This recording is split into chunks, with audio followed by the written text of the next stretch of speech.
नमस्कार दोस्तों, मैं आज फिर से हाजिर हूँ एक बहुत ही प्रेरणादायक कहानी के साथ। हम सब अपने जीवन में सफलता हासिल करना चाहते हैं। उसके लिए हम अपना एक लक्ष्य निर्धारित करते हैं। कई बार हमें ऐसा लगता है कि हम लक्ष्य के समीप नहीं पहुंच पाते तो निराशा हमें घेर लेती है।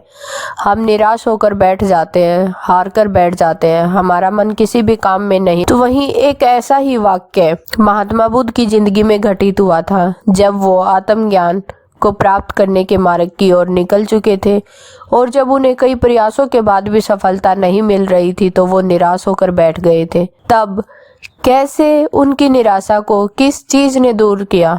महात्मा बुद्ध ने किससे ऐसा ज्ञान प्राप्त किया कि उन्होंने अपनी निराशा को बदलकर फिर से दोबारा से मेहनत की और अपने आत्मज्ञान प्राप्ति के लक्ष्य को भेद डाला। चलिए शुरू करते हैं एक ऐसी कहानी, एक ऐसा वाक्य जिसने महात्मा बुद्ध की जिंदगी को बदल कर रख दिया। कैसे महात्मा बुद्ध को गिलहरी ने लक्ष्य प्राप्ति का मार्ग दिखाया और कैसे गिलहरी से महात्मा बुद्ध ने सीखा कि लक्ष्य को हासिल करने के लिए किस चीज की जरूरत होती है। एक बार भगवान बुद्ध आत्मज्ञान की खोज में तपस्या कर रहे थे।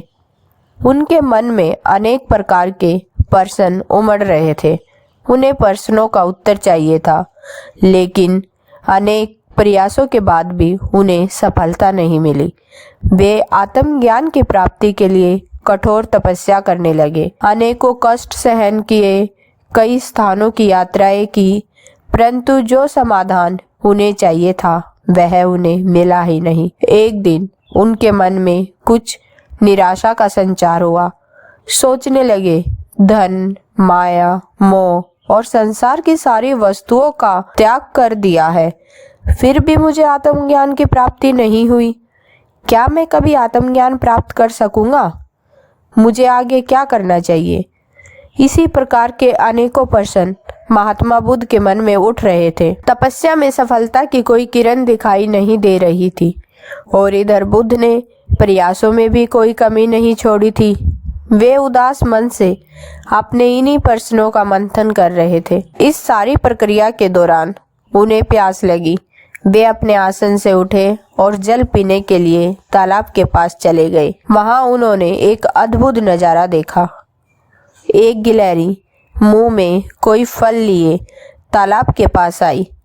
वह फल उससे छूटकर तालाब में गिर गया। गिलहरी ने देखा फल पानी की गहराई में जा रहा है तो गिलहरी ने पानी में छलांग लगा दी। उसने अपना शरीर पानी में भिगोया और बाहर आ गई। बाहर आकर उसने अपने शरीर पर लगा पानी झाड़ दिया और दोबारा से तालाब में कूद गई। उसने यह कर्म जारी रखा। बुद्ध उसे देख रहे थे, लेकिन गिलहरी इस बात से अनजान थी। वह लगातार अपने काम में जुटी रही। बुद्ध सोचने लगे, ये कैसी गिलहरी है? तालाब का जल यह कभी नहीं सुखा सकेगी। लेकिन इसने हिम्मत नहीं हारी। वह पूरी शक्ति लगाकर तालाब को खाली करने में जुटी हुई है।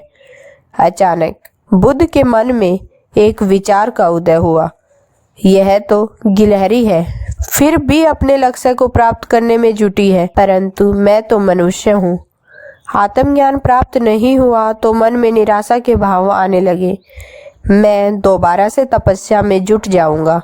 इस प्रकार महात्मा बुद्ध ने गिलहरी से भी शिक्षा प्राप्त की और तपस्या में जुट गए। एक दिन उन्हें आत्मज्ञान प्राप्त हो गया और वे भगवान बुद्ध हो गए।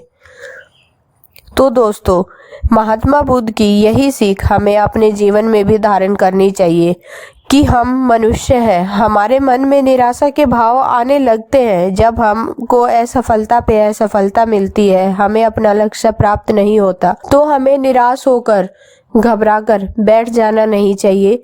गिलहरी की तरह अपने प्रयासों को जारी रखना चाहिए। अगर हम अपने प्रयास जारी करते रहेंगे तो एक दिन वह अवश्य आएगा कि जब हम अपने लक्ष्य के बहुत करीब पहुंच जाएंगे, क्योंकि लक्ष्य के पास कभी भी वो बंदा नहीं पहुंच सकता है जो थक हार कर बैठ जाता है। अगर आप इस चैनल पर नए आए हैं और आपको ऐसी ही प्रेरणादायक कहानियाँ सुनने में मज़ा आता है तो आप इस मेरे चैनल को सब्सक्राइब कीजिए, और अगर आपको ये मेरी कहानी पसंद आई है तो इसको लाइक कीजिए और कमेंट कीजिए।